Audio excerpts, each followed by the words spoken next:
the fund managers, when the VIX hits 25, they have to start buying back those shorts. So the shorts start to go higher and your longs start to go lower and the whole thing breaks. Yeah, absolutely. And that sends the VIX up 25, 30, 35. Back at the global financial crisis, when we were just talking just now about how scary that was, the VIX index got to 80.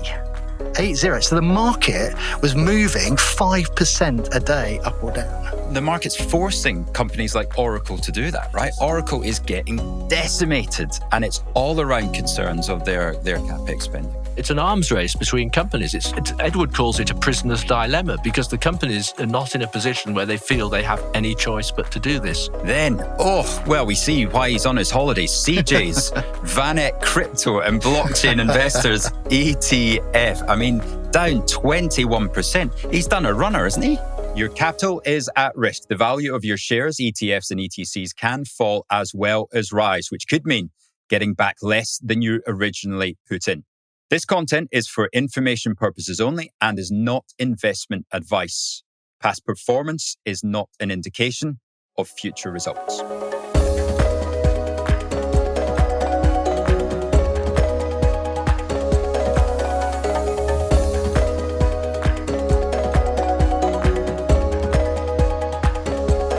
Welcome to episode 31 of The Art of Investing, brought to you by IG, the global investment platform. Now, the market this week's been all about rotation, so we decided to have a little rotation of our own. With CJ on his holidays, we welcome back JP Smith. Thank you. Now, JP is a fellow grizzly bear of mine, very cautious on the market. So I think CJ might have been a little bit worried about the potential portfolio changes that could have taken this place. So when the cat's away, then Spice will play. Hey, bring it on. Introducing our new chairman for the week, Mark Holden. Oh, big boots to fill there, aren't there? Spice, good week? Great week. I managed to celebrate the 37th annual Mark's Lunch. It's been going for 37 years. What's the Mark's Lunch? So it's hosted by a guy called Jeff. Good old Jeff Collier. And there's up to our peak, I think we had 14 marks. And they're mostly city-based, pretty much all city-based. And we had our annual Mark's Lunch, which was a great lunch. And it was nearly a 12-hour job. So a proper Leo Sayers, a stayer, as they used to say.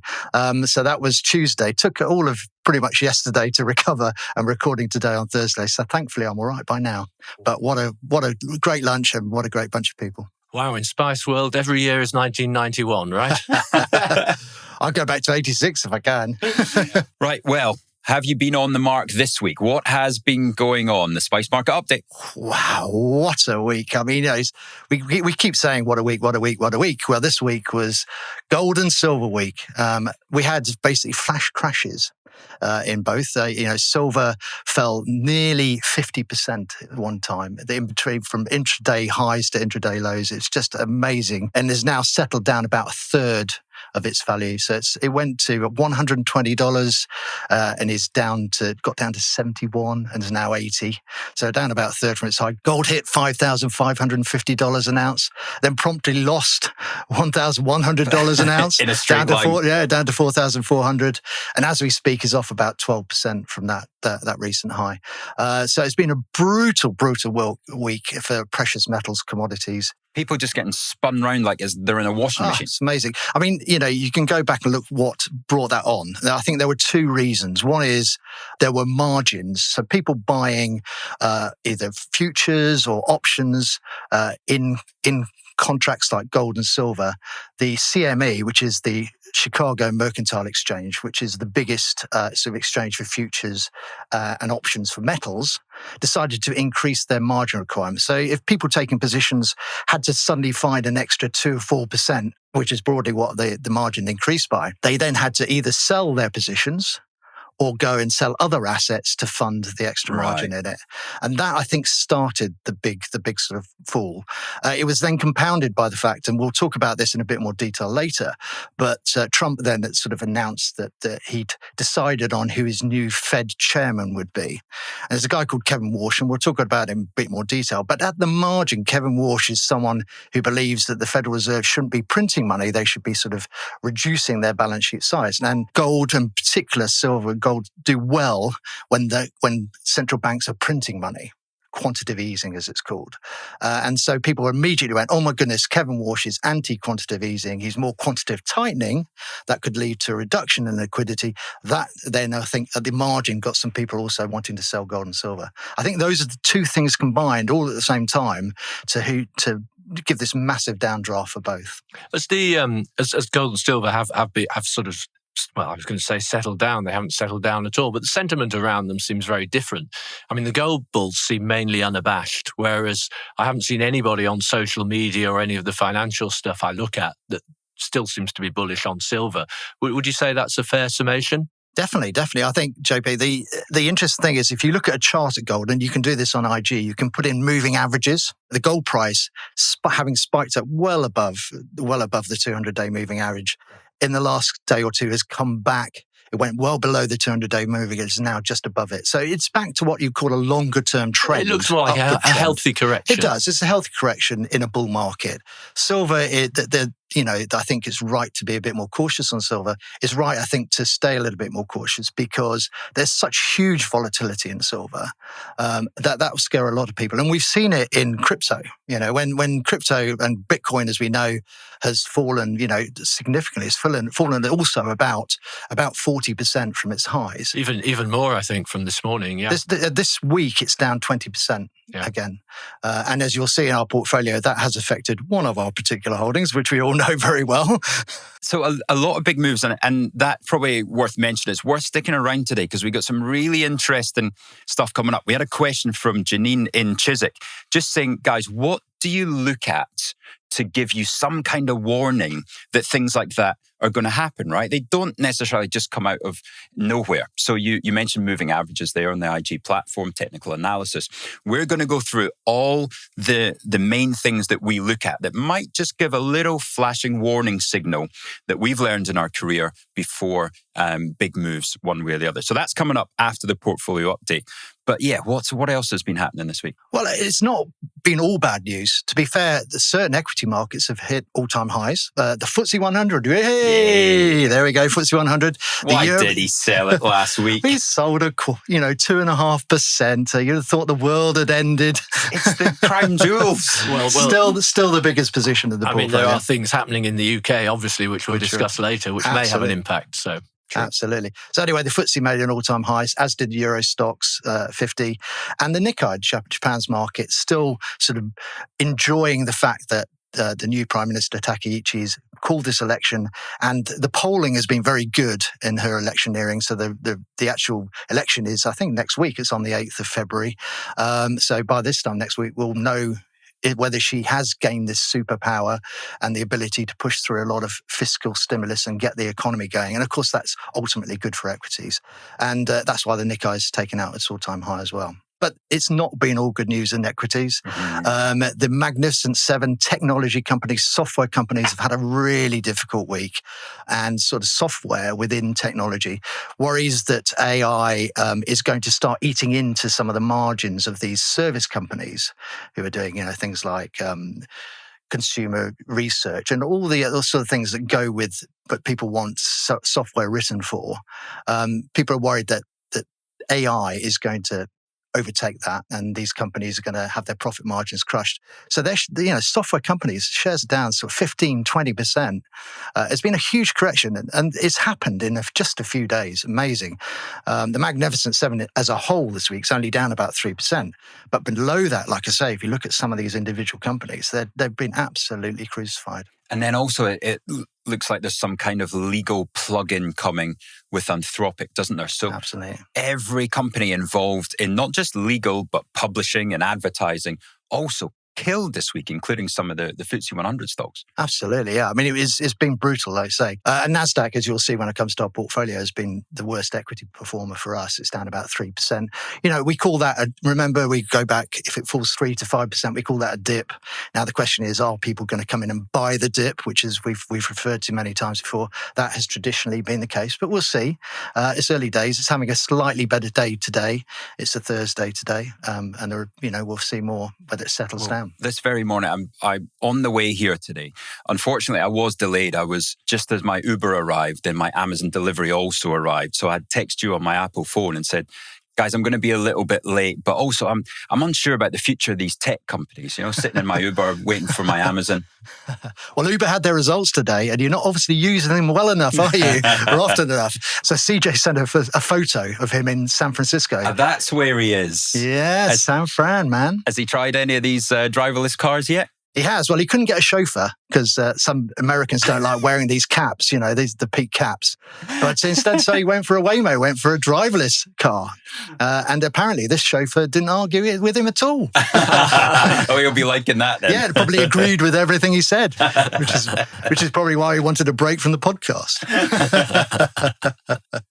So yeah, brutal week. I mean, there are other sort of areas I want to bring out. Eli Lilly, America's got the equivalent weight loss as Novo Nordisk, the leading expert in America. Their shares are up 8% on the back of some really good results.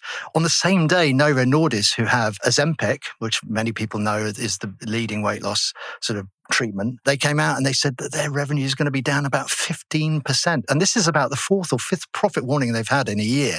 And the shares fell another 5% because people had thought that had come to an end, but it's just got intensifying. They're losing market share to Eli Lilly and people. Yeah. If you're just joining us, don't worry. CJ hasn't started his Ozempic weight loss pills. This is JP Smith. Absolutely brutal. Joining us today. A shout out to CJ there. Enjoy your holidays. CJ, yeah, exactly. Yeah, no, so like I say, it's been, for those of you who play games, Nintendo's had a bad week. Advanced Micro Devices got sucked into the sort of tech sell-off. But all the Magnificent Seven that we're reporting, all saying the same thing. So they've delivered really good results. The earnings have been up to expectations. But the thing that has scared people is that they're continuing to increase this capital expenditure on AI going forward. And I know that JP will probably talk about this. Probably a good time to talk about it, JP, to be honest. Right. Well, so I alluded to this last week, and my view is a little bit more bearish than you guys on a sort of medium long term. Maybe not so much with Rich. The way I characterize it is if perhaps Chris and Spice are what I would call fast money, I'm very much slow money. I think that's perhaps a good way of putting it. And I try and take a contrarian approach on a medium to long-term view, which most of the time, frankly, is very painful. It's not a good way for most people, I think, to manage money.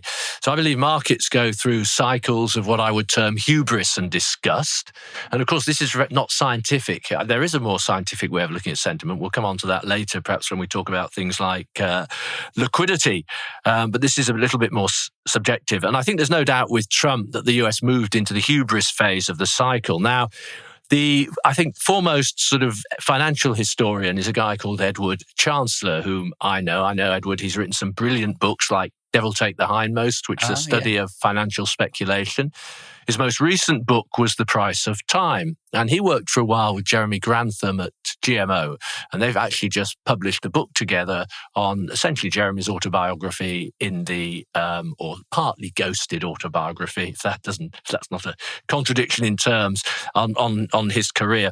And one of the things they're both highlighting is they think and they believe that we have moved into this sort of bubble phase with AI. And is it a good time to perhaps go down very briefly some of the markers that Edward and Jeremy have laid down for this? Yeah, so I think they may have some sort of relevance. So the first thing is that any boom or bubble, if you like, has to have a compelling narrative. So Spice, we've been around in the markets a long time. We can remember a lot of narratives. One of my favorite actually is one that everybody's now forgotten. That's peak oil. You remember peak oil in 2008, maybe to 2011. Goldman's with their $200 price target. Absolutely. Everybody was, universally bullish. Another one, if Chris was here, of course, would be the great bond bubble of, say, what would that be? That would be, say, 2011, round about that time, when I think Mexico was able to issue a 100-year bond at 4 or 5%. And Austria famously issued a bond with, as I remember, virtually no coupon at all attached to it. And I think it actually went to a negative yield at one point. And I believe if you bought that bond at issue, you'd now be sitting on a 70% loss. So those are some of the sort of narratives that we've seen. And obviously with AI, that's been a narrative which has been driving the market. So I don't want to go on about this too much. Edward goes much further back in time to things like the railways and canals, but we don't have to deal with that there now. Needs to be a story that people can really get excited about. And a real story, right? They're not saying that this is a false story at all. What they're suggesting is that this gets written into markets, and then, if you like, behavioral psychology and momentum takes this to levels which subsequently prove unsustainable. So a few of the other markers: a climate of relatively easy money and credit conditions, what Edward calls the price of times, an efficient and productive supply machine capable of creating a host of new companies to meet investment demand. That hasn't really happened yet, but there is a spate of IPOs that will presumably happen at some point. And then perhaps the most obvious is a suspension of normal valuation criteria. And I think on a cyclically adjusted price earnings ratio, so this is looking at the US market in the context of its own history, going back, I think, 20 years, it's now trading on about 38 times, something of that sort of magnitude. So it's very, very expensive. So this is the headline is nowhere near that. Of course, the headline is now about 23 times. Sure. And in fact, it's falling fast because they're expected to give 14% earnings growth this year. So I think the cyclically adjusted stuff is not something that most people should look at when they're looking day to day in their portfolios. And there's been, we can argue about this, but there's been a huge devaluation of some of these companies. I mean, the Magnificent Seven, led by NVIDIA, peaked out in October. Yeah. And, then NASDAQ, broadly speaking, has gone pretty much sideways since then. Yeah. But, NVIDIA got up to, $210 is now 100, it went down to 170 recently. So again, big adjustments. So the market has already been, and we're going to, talk about this, but there's a lot of rotation been coming out of these big AI leaders.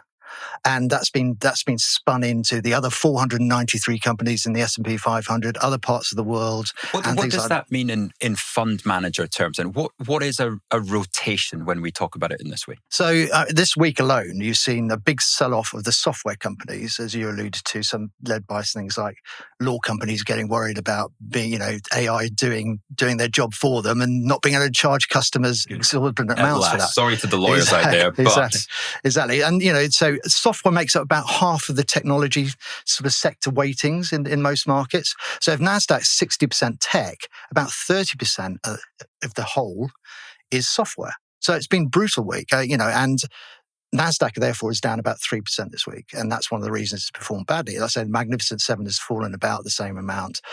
But what they've seen at the margin is that money is being put into other companies. So pretty much every day this week, even though the whole index has been down, there's been more companies up within the index than down because people have been buying some of this other stuff. They don't want to take money out of the market, which is when overall markets would collapse or you'd get worried about a bear market. They're just taking it from one sector, putting it into somewhere else where they don't think the valuations are as high, or they think there's better short-term prospects, or just somewhere to hide. So and sometimes fund managers do that. Exactly what we did last week in the portfolio, just thinking, right, we want to put money into Germany, so where can we take it out of? Exactly.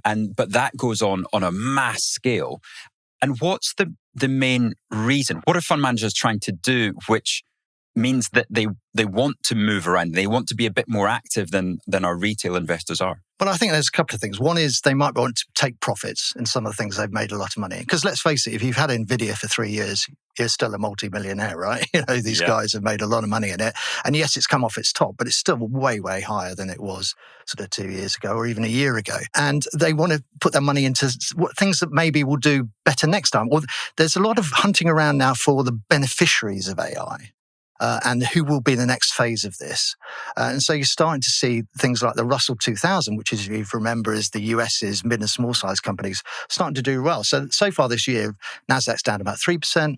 The Russell 2000 is up about 7 or 8%. It's one of the best performing indices out there as a sort of country and an indice level. And so you're seeing a lot of that. So they're doing it either to sort of lock in profits and look for the next thing, or sometimes they're just doing it to hide. And quite often when people get bearish over markets, they do the opposite. They go to the biggest companies because there's big liquidity. They know they're going to pay the dividends and they're not going to go bust. So quite often you see in bearish times or in recessions, people take money out of small and mid-sized companies and they put them in the biggest companies for protection. They've got good balance sheets. Yeah. They don't worry about it. But when the opposite is true and the economies are beginning to accelerate and go up, people say, I'll take the money out of the big safe places and let's go hunting for some really exciting stuff. The beta.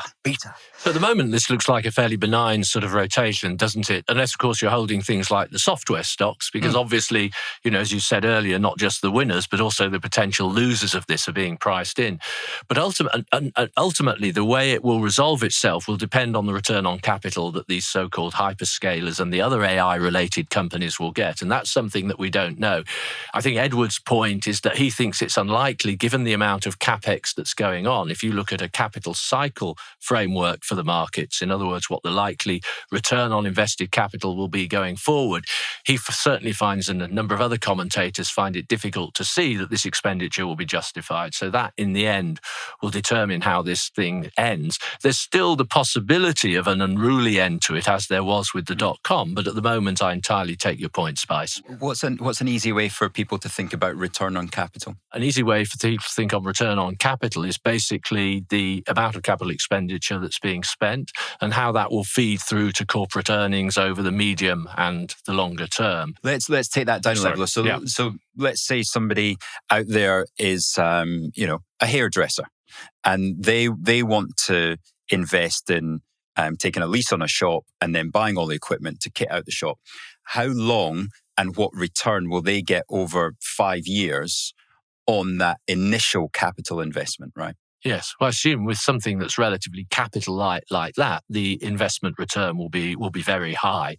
So I couldn't put a figure on it. And what about in AI? But world? Obviously in AI, you would expect the capital return to be initially quite a lot lower. But then, of course, what is likely to happen, I suppose, is what happened with the .com companies, which is that you get some dominant companies who often are first movers and can establish a so-called moat around their business. So in other words, effectively creating a sort of quasi-monopoly simply by the fact that they've executed efficiently and they have been, if you like, the first movers in that type of business.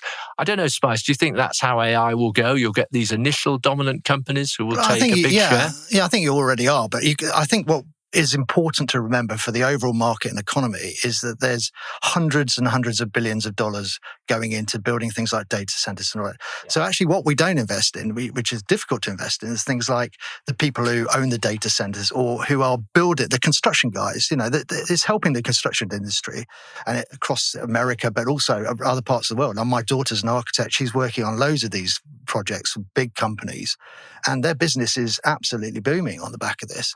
And that's going into the real economy. There is some estimates, I think we talked about either last week or the week before, that some 40% of the entire US growth that we're now beginning to see is coming from this AI expenditure. So it's happening in the real world. Yes, there'll be many winners and losers. And remember, Amazon was a survivor of the .com bubble. Mm-hmm. And Amazon is, one of the top 5 companies in the world. Yeah, but it did go down 90% in the meantime. Absolutely. But it is today, you would have done it right to hold on to your shares and bought more and bought more and bought more. And, Alphabet, which owns Google, similar sort of thing. And interesting, Google had their results last night and they were fine, but they were caught up in the tech sell-off, so the shares fell a little bit, actually. So I think it's fascinating, but where this money dissipates to next is going back to your original question, Rich, is that's what the fund managers are trying to look for. Where does this money go where we can jump on that and sort of take advantage of it? That's why there's a lot of enthusiasm for overseas markets, so non-US markets at the moment. FTSE 100. FTSE 100. And if, for example, you look at emerging markets, all the emerging market people are saying, well, we've been neglected, nobody's thinking about us. Actually, there have been enormous amounts of money record amounts of money put into the emerging market ETF. So, and also some of these places, some of the big constituent companies are a lot more locked into the AI cycle than people believe. Again, North Asia being the poster child for that. And we have seen some weakness in those shares, even in the hardware companies over the last few months, couple of weeks. The other aspect, of course, is that the massive investment that's going into areas like data center is actually starting to produce some bottlenecks. So already people are starting to be a little bit concerned about the price of electricity going forward, particularly in certain states in the US. The other issue, as far as inflation is concerned, is the rise in memory chip prices and that we've seen. And again, we were talking about this last week with regard to Trump and these so-called blurred boundaries between the private and state sector. But it's not out of the question, if they're focused on the cost of living, that they may somehow persuade, in inverted commas, the AI companies maybe to, I don't know what they might do, but somehow perhaps scale back some of their investments. Or the market's forcing companies like Oracle to do that. Right? Oracle is getting decimated, and it's all around concerns of their capex spending. It's an arms race between companies. It's Edward calls it a prisoner's dilemma, because the companies are not in a position where they feel they have any choice but to do this. Meta's a case in point, right? They're leading, sort of Mark Zuckerberg and Facebook and so on. He's leading the charge on this, and it's eye-watering amounts of hundreds of billions of dollars that they're spending. But he's convinced, you don't build one of the biggest companies in the world by being stupid, right? You don't. And he's going for it hell for leather. Now, I think that even if he doesn't have the capacity to use some of the data centers capacity that's put in, I'm sure he'll be able to sell it on to other people. And that's, I think, what some of them are thinking. Get this huge get the capacity, use as much as it as you can, and then sell it on to third parties or other people. And that's the way they'll make their marginal money on it if they do. As you say, no one knows yet. This is all up in the air. Yep. And we probably won't know for another 18 months or so before we get a real feel for it. Yeah. But the market's probably got ahead of themselves back in October last year. As I say, that's when Nvidia peaked out. That's when the Magnificent peaked out, where these hyperscalers, and you just had to say the word AI and your share price went up 30%, right?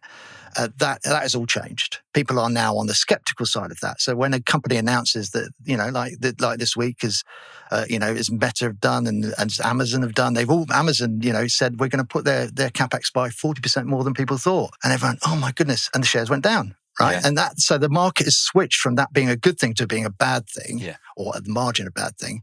And the shares have been hit. Now, how is that in the price? I don't know. But I say things like Nvidia have fallen 25% from the peak, and you have to say that there might be some value re-emerging in there. But I don't know. At the moment, the market is in a skeptical mood for those companies, hence the rotation into these other areas that they see as better value, better longevity, and maybe ultimately the beneficiaries of all this extra capacity that's put in. Before we continue, I just want to let you know about a limited time offer from IG. Right now, if you transfer your ISA to IG before the 5th of April, you can get up to £3,000 in cash. That's right, you'll earn 1% cash back on transfers up to £300,000. This is a great opportunity if you've been thinking about consolidating your investments and making the most of this great bonus. To take advantage, just use the promo code ISA Podcast. That's ISA Podcast, all in block capitals when you transfer in. This offer is available until April the 5th and it's for new share dealing customers only. For full terms and conditions and to get started, head to IG.com. Right, let's put this into numbers for you. Taking a look at this week's portfolio. A reminder, we're seeing money come out of expensive tech or large indebted companies, and it's moving into high quality earnings, we could call it.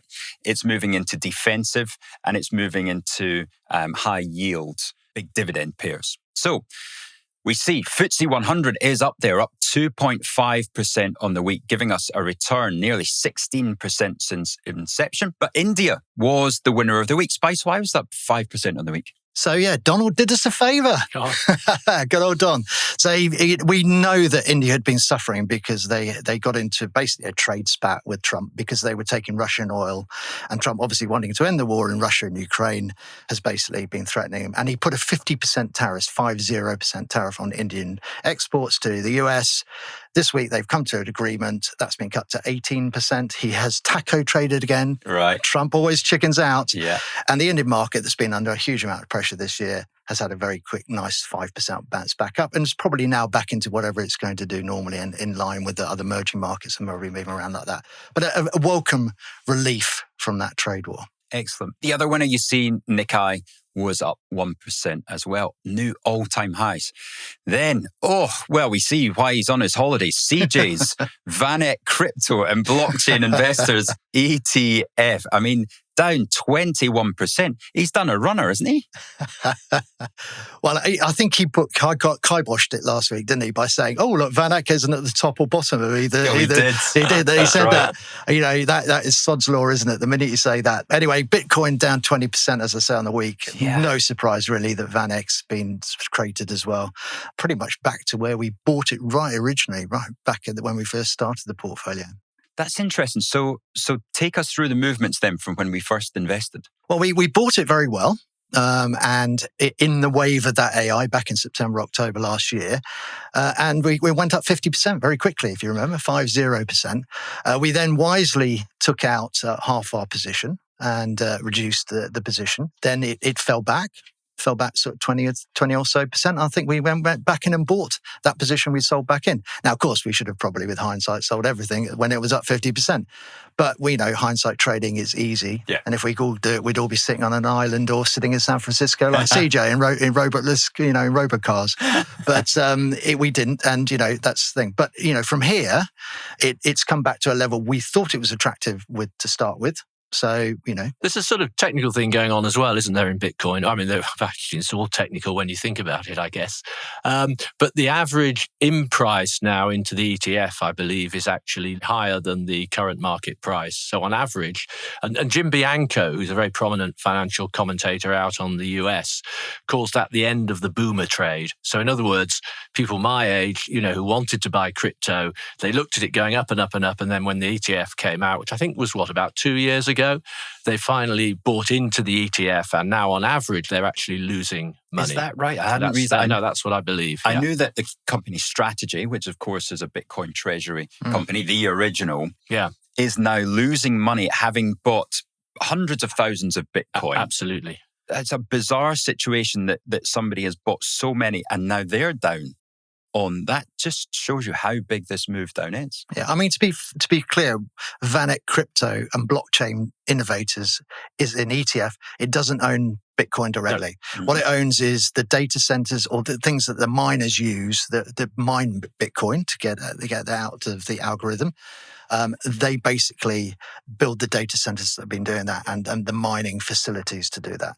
And it has broadly tracked quite often what Bitcoin's done, but it is not Bitcoin. So we can't own Bitcoin for our clients for their pensions, etc. at the moment. Hopefully that will change. I think it is changing, isn't it? But at the moment we couldn't own it. That's interesting. The crypto and blockchain ETF is down 4.9% since inception, which I believe we bought in October. Only down 5%, whereas Bitcoin from October will be down significantly more. Yeah, I don't know the exact amount, but you're right, of course. The other thing, obviously, that's done a lot of damage is the breakdown in the relationship with gold. So there are quite a lot of secular bulls out there on Bitcoin. I mean, the most prominent, I think, is a guy called Raoul Pal, who has been actually very right about a lot of things until relatively recently.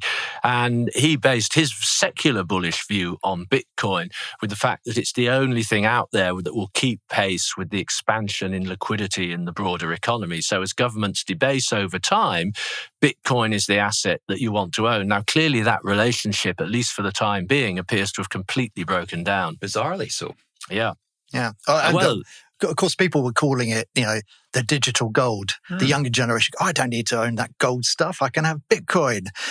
Well, that's come unstuck, hasn't it? But gold's had a difficult week, as we said. So maybe that's one of the reasons that Bitcoin's had another bad week. But it's been pretty brutal. You'll see that our second worst performer is down 9.5% on the week. Not often that we get that as the only second worst performer, but the BlackRock World Mining Trust, oh yes, we were up 77%, now down 9% on the week there. Yeah, the NASDAQ down 3 as well. So a tough week. And our new chairman, Mr. Spice, is going to have some difficult decisions to make, I think, when it comes up to nearer the end of the show, when we're going to make any changes. And are we going to enter into that rotation trade that we've been talking about? So the question is, why is the Crypto and Blockchain Innovators ETF down 21%? And why is the World Mining Trust down 9%? Well, it was somewhat to do with the move in the dollar and beliefs around liquidity, which we're going to come on to.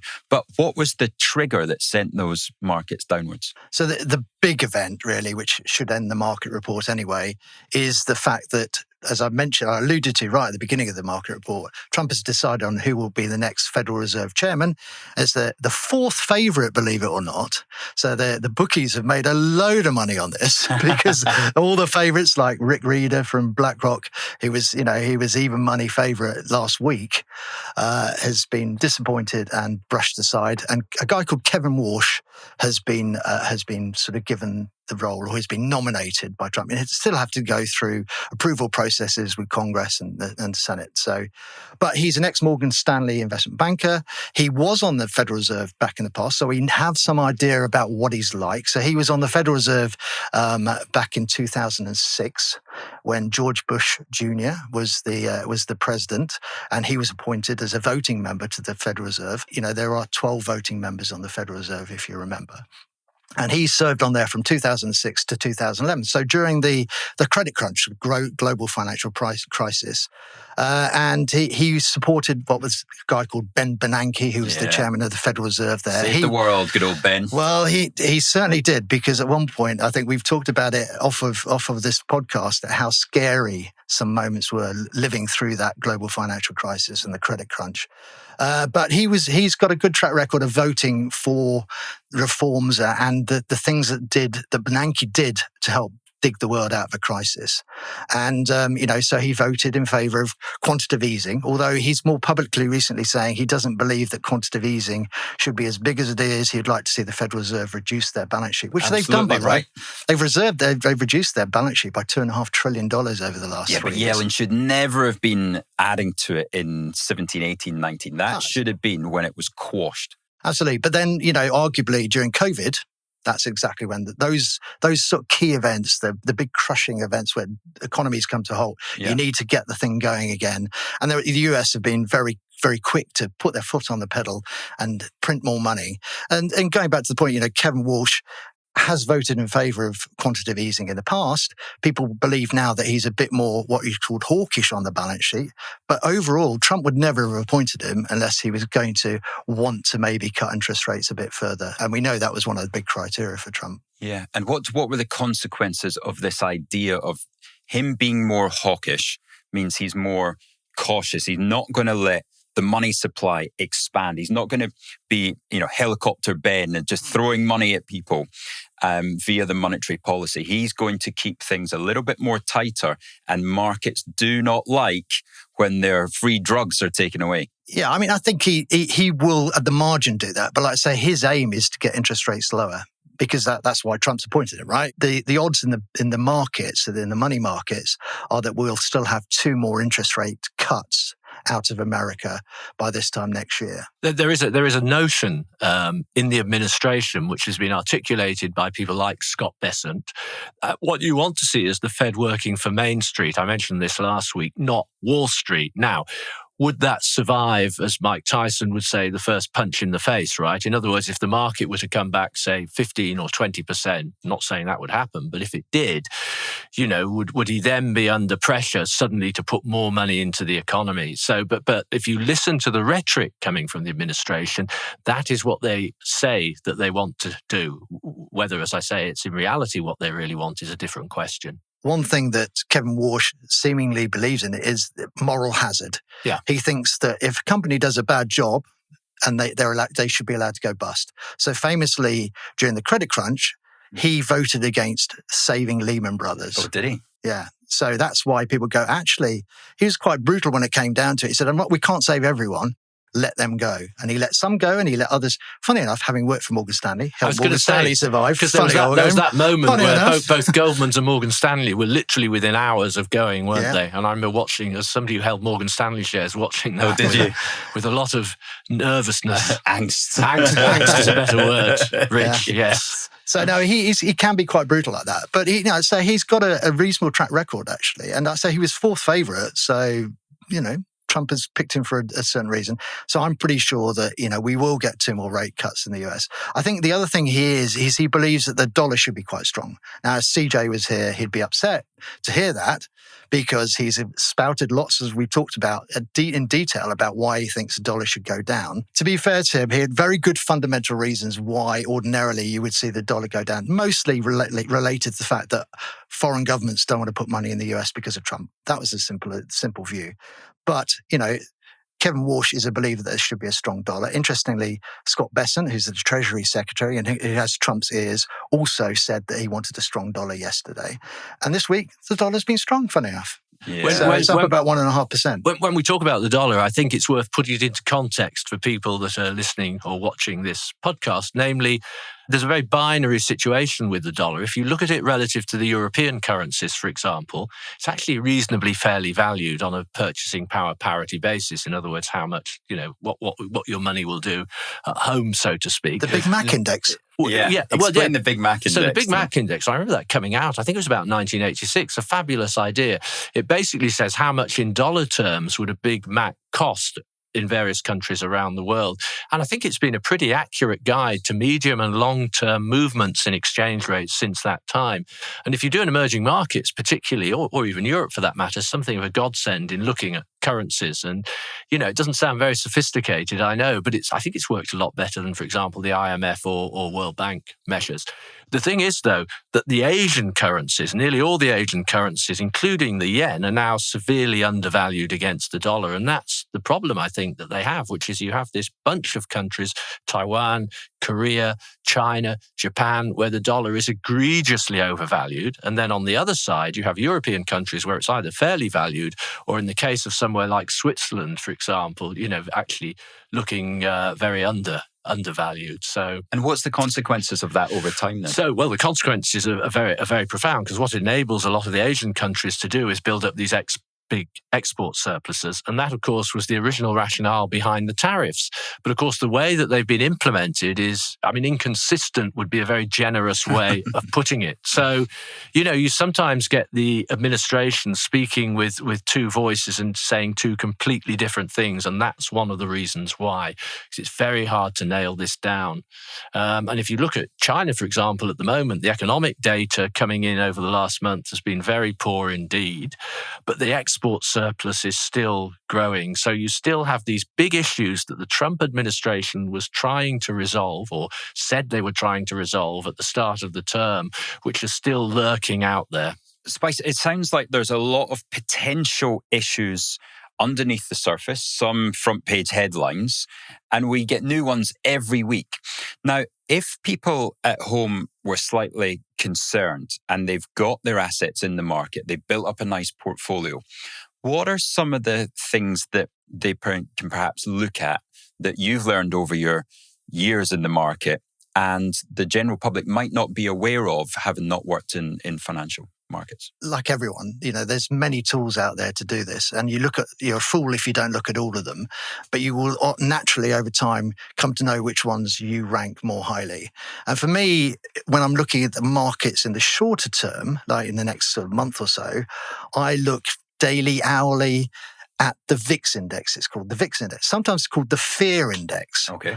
And this basically measures the volatility of the S&P 500 over the next 30 days. So, and the great thing is anybody can do this at home. They just Google VIX index, VIX, Victor Indigo X-ray, and a number will pop up on your screen with maybe a chart as well.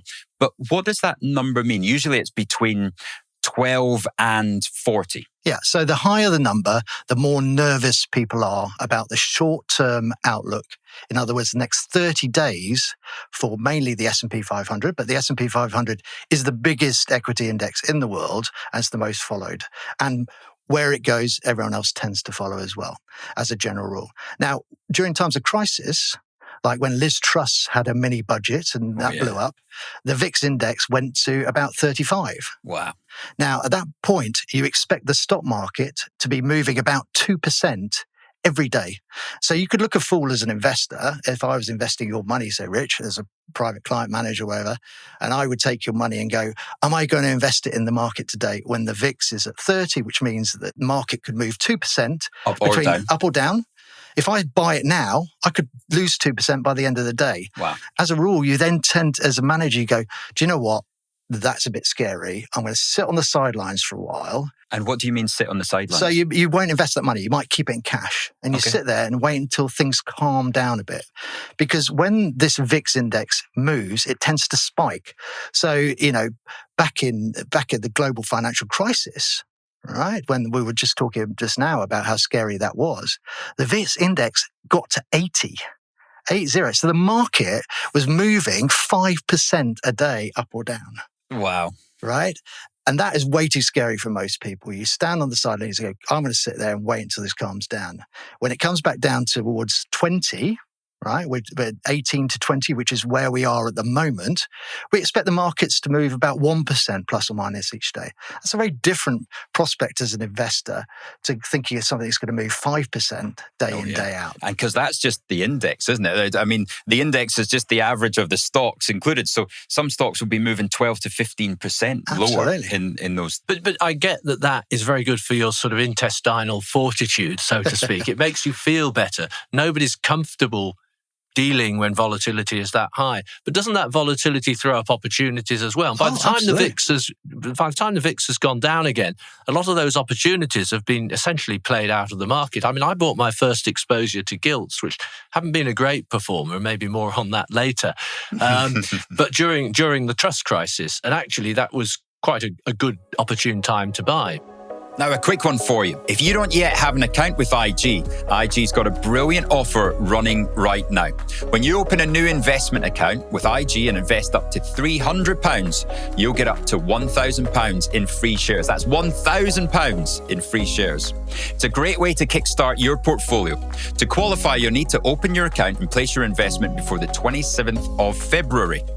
Just use the promo code FreeSharesPodcast. That's FreeSharesPodcast, all in block capitals, when you sign up. This offer is for new share dealing customers only and runs until February the 27th. For all the details and terms and conditions, visit IG.com. Let me take you through the way that a long-short manager would look at it then. Because, of course, Spice and yourself, JP, you were the long-only guys, right? Absolutely. The big money in the market. Hedge funds run these portfolio called long-shorts. So for every dollar that you've got invested in being long a company or invested in it hoping for it to go up, you also can take positions to hedge those, hence the name hedge fund, on the market going down. So logically, I want to buy all the best companies in the market for the cheapest possible price. And I want to sell or short all the worst companies in the market for the most expensive price. And let's say I've got $50 million of long positions, $50 million of shorts. Now, what I want to happen over time is my longs go up and my shorts go down, and that's my profit. I noticed back in 07, 08, when the VIX starts to go up through 20, through 22, and to 25, what started happening was my shorts would go up and my longs would go down, and that was my loss. And the reason for that, of course, is that as the market starts going down, people can only sell what they own. Yes. And if you're selling what you own, it means the best stocks in the market are the ones that start to go down. And as the losses begin, the fund managers, when the VIX hits 25, they have to start buying back those shorts. So the shorts start to go higher and your longs start to go lower and the whole thing breaks. Yeah, absolutely. And that sends the VIX up 25, 30, 35. At that point, the market's broken. And of course, the way that markets are structured now, specifically the S&P 500, the best stocks are the biggest weightings in the market. Therefore, the whole market starts to crash. And these ones, the worst stocks in the market, have already gone down so much, they're a tiny weighting. They don't keep the market up. So when the VIX is going up, that's the danger point between 25 and 35. But then you get some incredible opportunities, like you say. So it's judging when it turns and when it's starting to fall again. You have to still be in business when the opportunities arise, right? That's the problem. Exactly. Going back to your point, it's about the direction and the speed of that movement. As we've said continuously on this podcast over the last 6 months, it's the speed of these moves that is often the thing that sort of leads to either crisis or a sort of a bigger pullback. If things happen in a slow, measured way, markets can normally absorb it. Investors can take that. But when it happens very quickly, so like Liberation Day in April last year, what happened the then? VIX spiked literally from 20 to 50 within about sort of 6 hours. It just absolutely roofed it. The stock market then fell 20%. In a straight line.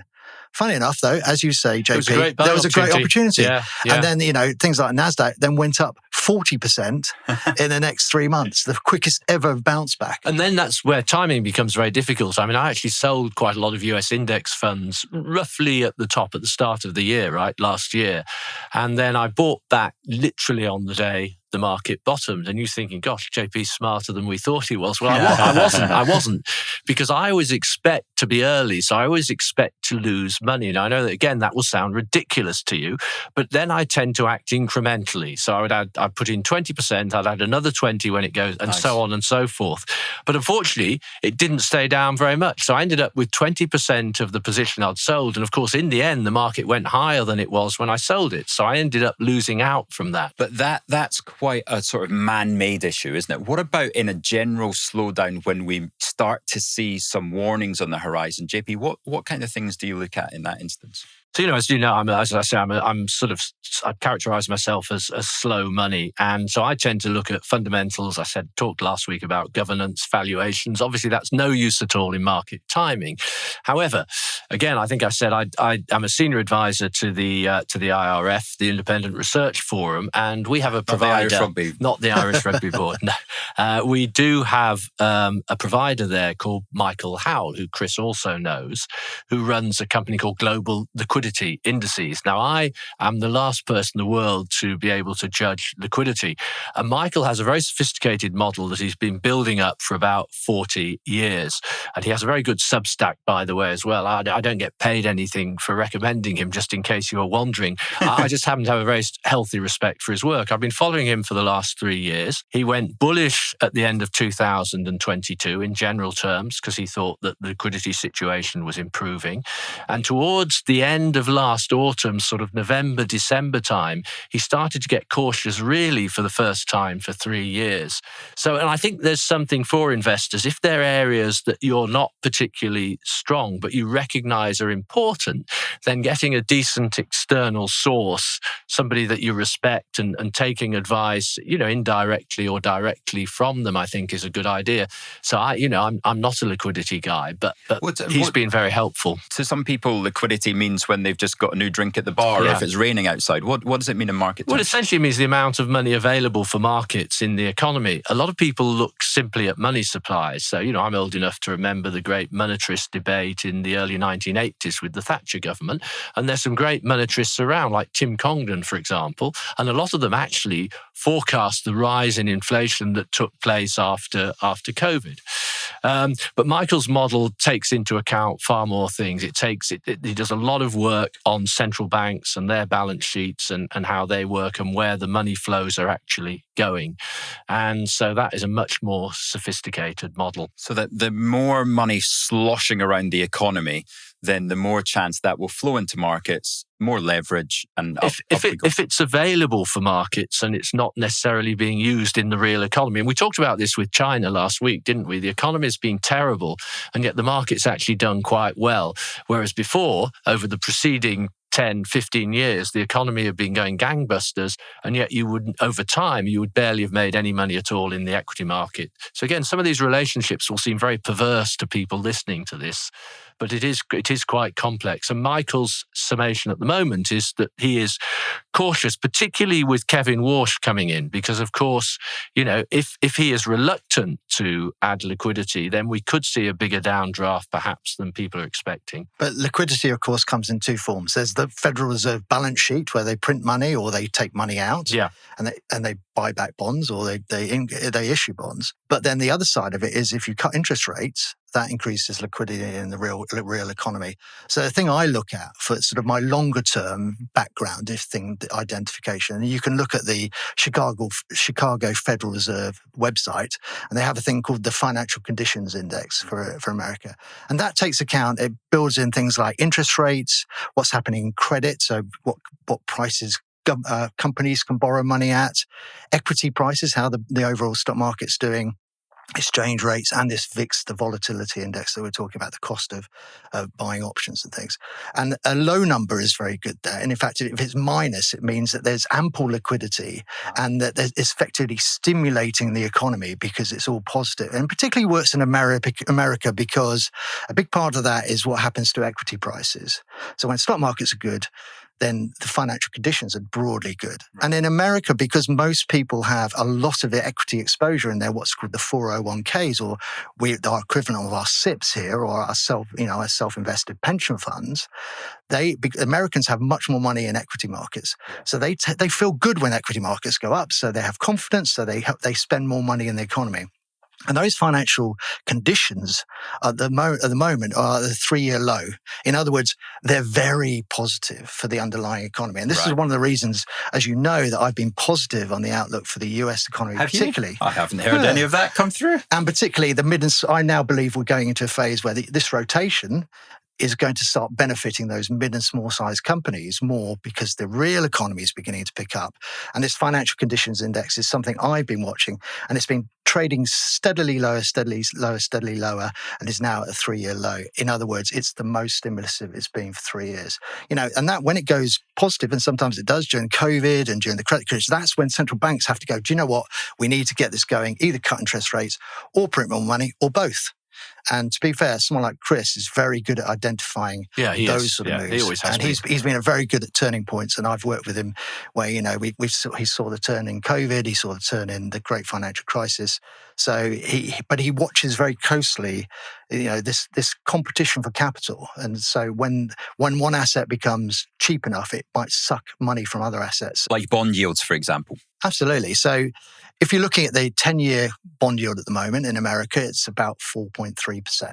But Chris believes that at some point, if that rose and rose and rose, maybe went to 5% or 5.5% or 6%, then people would sell other assets like commodities, like equities, and take money or out of their cash and put it into those government bonds for a risk-free rate, because the last person to go bust is the US government in theory.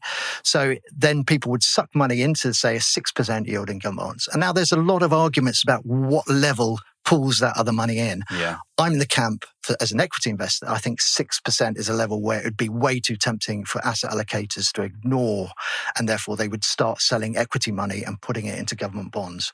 There's a lot of people would say it's 5%, but we've seen 5% in the last year, even last year or so, we've seen it reach nearly 5% in 10-year bonds. So I think it's much higher than 5%, probably nearer 6%, and the truth is probably somewhere in between. But markets would tell you that, and you wouldn't know until it actually happened. Well, speaking of which, we're getting a Bank of England interest rate decision in about 10 minutes. We're going to cover that live. Unfortunately for you guys, it's going to be yesterday. But JP, somebody who's already got some of his money in the bond market, how are gilts getting on today? Well, I have to say, so the furthest I go out in duration, I think you've explained duration, haven't you, is 10 years. And they're taking a bit of a panning at the moment, due obviously to the political factors, which have become exacerbated since the whole Epstein-Mandelson thing sort of erupted yesterday. And, back in the start of December, I do my sort of 10 surprises for the year. And these are things that the market doesn't think will happen, but I think have got a much better chance of happening than the market. And one of the things I wrote about was UK politics. And what I said was that Starmer and Reeves will be defenestrated after the May elections, local elections, which isn't particularly controversial, although a little bit more so back then. But as a consequence of that, the Labour Party will actually end up splitting, as they did in 1931. So I'm a bit of a political nerd.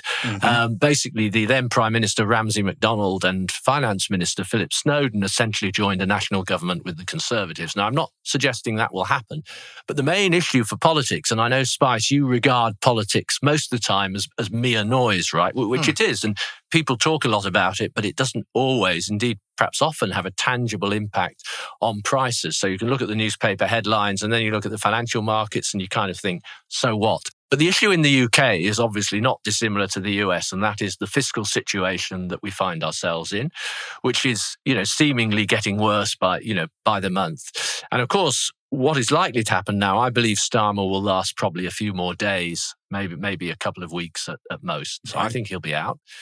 The favourite is almost certainly, at least according to the prediction markets, is Angela Rayner, despite the sort of tax imbroglio she was in.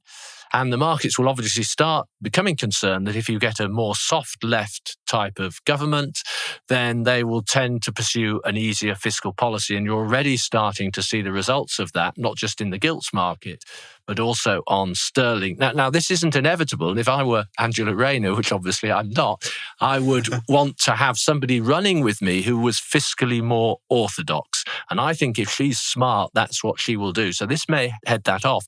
But if they get to a point where she is elected leader or somebody similar from that side of the party, and they go down the fiscal loosening, and remember, Andy Burnham, who can't stand at the moment, she's not in Parliament, actually said explicitly that they should essentially disregard the bond market, and that didn't work out very well for Liz Truss. So what consequence does this have on our positions in the FTSE 250, for example, then, Spice? Yeah, I think it's let's bring politics into the portfolio, which you don't like doing. Right, two things happen. One is if you go to the left, the pound will go down. International investors will get scared that you'll print lots of gilts. So the longer end of the gilt markets will print. And if you remember when we were arguing about gilts last week, that was one of my fears, that basically international investors would shy away and hurt the gilt market, which is the government bond market, because they would demand a higher cost to lend money to the British government than they would have done maybe under Starmer. So longer bond yields should probably rise in the UK. They are today. I know they are doing that today, and the pound is going down. But where we've invested in the gilt market, remember, we are very cognizant of this, and we only invest in the 1 to 5 year gilts, which are not really impacted so much by politics.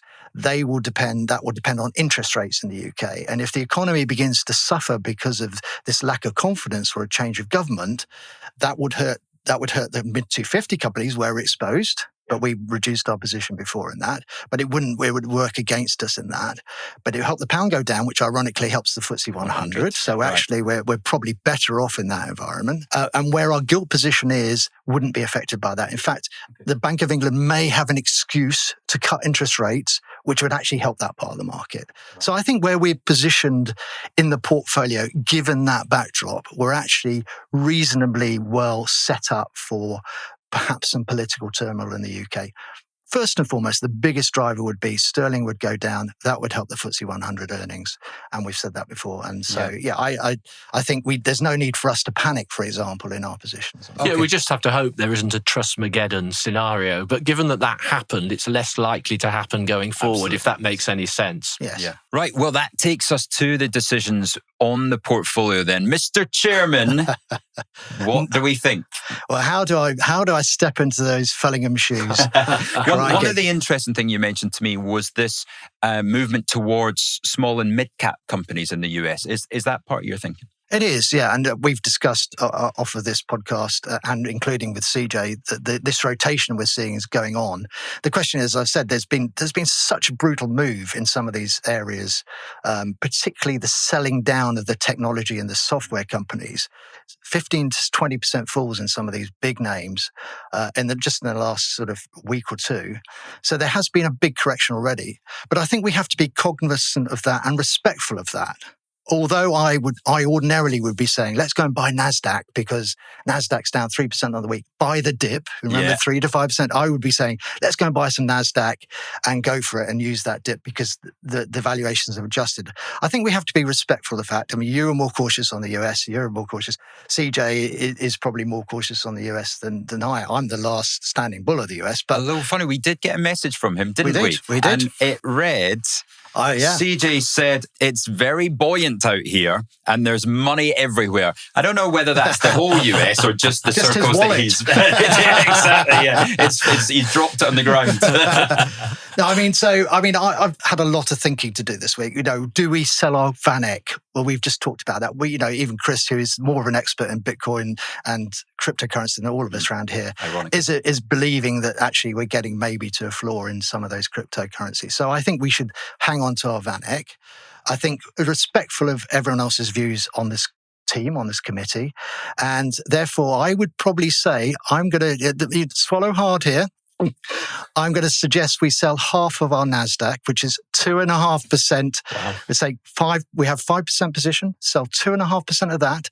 But I'm not going to take it out of the US. I'm going to keep it in the US. I'm going to put it in these mid and small size companies. The Russell 2000. The Russell 2000, because I absolutely believe, and if you remember on some of the year-end podcasts, when asked what I thought would be the best performing market this year, I said the Russell 2000. I still believe that. And I think as the economy picks up, maybe get a couple more interest rate cuts because of the new Fed chairman later on the year, that should be great fuel for the Russell 2000. So I'm going to do what CJ was saying. Sorry, chaps, but this week we're taking 2.5% out of NASDAQ. And we're putting that 2.5% into the Russell 2000. Great, right. That leaves us with 2.5% in the NASDAQ then. It gives us a 7.5% weighting in the Russell 2000.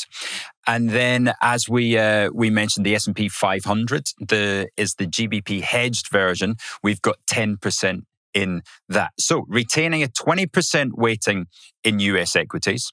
We've got, of course, our 15% in UK equities, as well as the 5% mining trust, 10% in the Nikkei, 7.5% in emerging markets. JP, you're still nervous around emerging markets? As you know, I would have preferred emerging market debt. There has actually been some weakness. It's not reflected on there yet, but the sort of North Asian tech stocks in particular have come back a bit. And surprisingly, actually, last night, you saw quite a lot of weakness in Latin America, which is odd because obviously the tech constituents there are relatively low. But, there probably won't be a much bigger fall from here. But yeah, on balance, I'd rather have debt.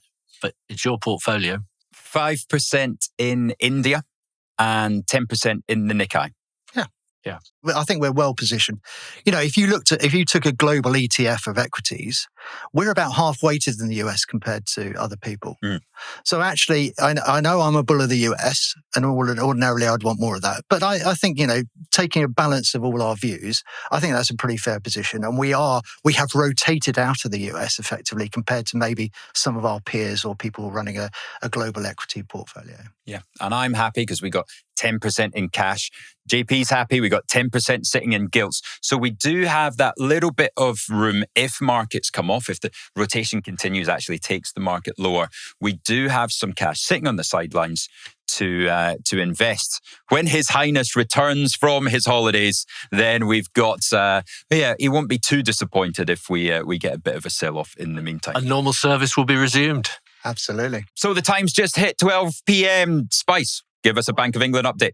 No surprise, no change, as expected. And probably in about another hour's time, you'll hear that the European Central Bank have also not changed anything. But I'm guessing at that one. Shoot me down next week if I'm wrong.